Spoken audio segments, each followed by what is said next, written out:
Quel bilan pour la visite d'Emmanuel Macron en Chine? Un voyage sous les projecteurs et un accueil en grande pompe, mais pour quel résultat? Le président français achève son voyage avec un appel à l'unité entre Européens et Américains, alors que Pékin reste l'un des rares soutiens de Moscou dans la guerre en Ukraine. On va retrouver Clovis Casali, mais d'abord on écoute Emmanuel Macron. En tant que membre permanent du Conseil de sécurité des Nations Unies, nous avons une responsabilité particulière et je crois que nous devons tout faire pour que justement les compromis soient trouvés, mais que derrière le droit international soit préservé et que la stabilité soit tenue dans la durée. J'espère que la Chine pourra se joindre à notre appel et à nos efforts pour parvenir dans les meilleurs délais à tout le moins un cessez-le-feu sous la forme d'un moratoire sur les frappes visant les infrastructures critiques. C'est clé pour l'hiver qui vient, puisqu'aujourd'hui, les infrastructures civiles et en particulier énergétiques sont toujours sous le feu russe, mais plus largement que nous arriverons à œuvrer ensemble pour cette paix juste et durable, c'est-à-dire respectueuse du droit international. Voilà, Emmanuel Macron qui achève sa visite en Chine, vous le voyez il y a un instant, avec une partie de ping-pong, avec les frères pongistes Alexis et Félix Lebrun, présents en Chine pour la Coupe du Monde de tennis de table par équipe mixte. C'est ce qui explique cette image que vous avez pu apercevoir il y a quelques minutes. On va retrouver notre envoyé spécial en Chine, Clovis Casali. Bonjour Clovis. Emmanuel Macron qui, avant cette partie de ping-pong, de tennis de table, donc appelait à serrer les rangs entre européens et américains pour faire face au bloc Russie-Chine sur le dossier ukrainien.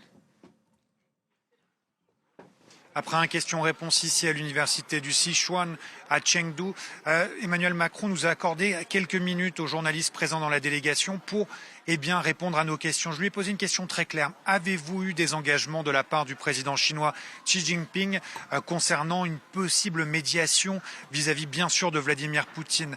Pas d'engagement clair, semble-t-il, mais en tout cas, le président Macron a répondu « J'ai vu une volonté du président de contribuer à la stabilité, à la paix. Nos ministres des Affaires étrangères procéderont à un dialogue renforcé dans les prochaines semaines. » Emmanuel Macron qui a souligné, qui a répété que l'unique agresseur dans cette guerre, c'est la Russie. Que la Chine, comme d'autres pays, considère que les Nations Unies doivent rester l'organe majeur, doivent rester l'arène pour discuter des paix et résoudre des conflits. Emmanuel Macron qui a aussi répété qu'il faudrait augmenter les sanctions à l'égard de la Russie. En tout cas, vous l'aurez compris, l'Ukraine était au cœur des discussions ici et Emmanuel Macron a aussi minimisé les rivalités ou plutôt les tensions possibles sous-jacentes avec les États-Unis. Nous avons besoin des États-Unis pour mettre un terme à cette guerre en Ukraine. Une recherche d'équilibre donc sur le plan diplomatique, mais aussi forcément ça va ensemble sur le plan économique, Clovis.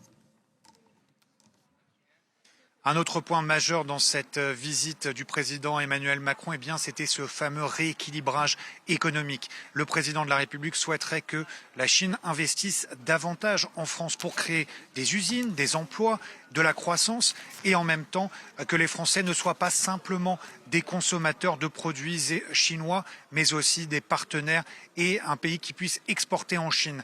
Il semblerait que les deux chefs d'État se soient mis d'accord pour assouplir ou en tout cas intensifier les échanges économiques. C'est notamment ce qui avait été annoncé au Grand Palais du Peuple hier.